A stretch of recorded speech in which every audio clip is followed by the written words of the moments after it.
दरम्यान पहलगाम हल्ल्यामागे पाकिस्तानचाच हात होता हे सिद्ध करणारे पुरावे भारत संयुक्त राष्ट्र सुरक्षा परिषदेसमोर मांडणार आहे। पुढच्या आठवड्यात संयुक्त राष्ट्र सुरक्षा परिषदेच्या निर्बंध समितीची बैठक होणार आहे। त्यात भारत पुरावे देईल। चीन, फ्रान्स, रशिया, ब्रिटन आणि अमेरिका हे 5 देश सुरक्षा परिषदेचे कायमस्वरूपी सदस्य आहेत, तर अन्य 10 देश हे बिगर कायमस्वरूपी सदस्य असतात। त्यांच्या सदस्यत्वाचा कालावधी हा 2 वर्ष असतो। अधिकचे अपडेट जाणून घेऊया सोमेश कोलगे यांच्याकडून। सोमेश, एकीकडे ज्या पद्धतीने आपण प्रतिहल्ला करून चोख प्रत्युत्तर दिलेलं होतं सगळ्या पाकिस्तानच्या कारवायांना, आणि आता राजकीय किंवा आंतरराष्ट्रीय पटलावर देखील पाकिस्तानची कोंडी करण्याच्या दृष्टीने भारत आता पावलं टाकताना पाहायला मिळेल। सोमेश,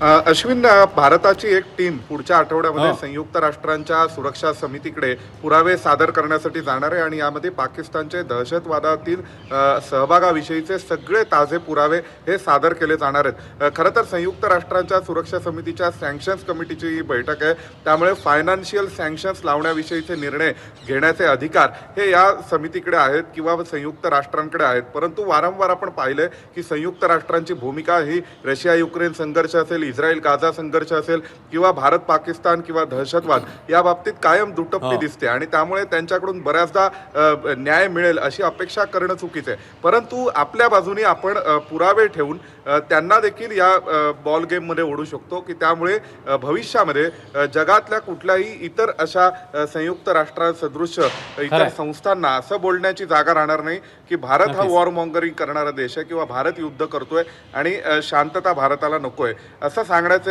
संधी त्यांना राहू नये, या दृष्टीने भारत आता पुरावे सादर करणार आहे। परंतु त्यांच्याकडून न्याय कितपत मिळेल ही अपेक्षा करणं थोडीशी व्यवहार्यतेच्या कसोटीवर तपासून बघावी लागेल।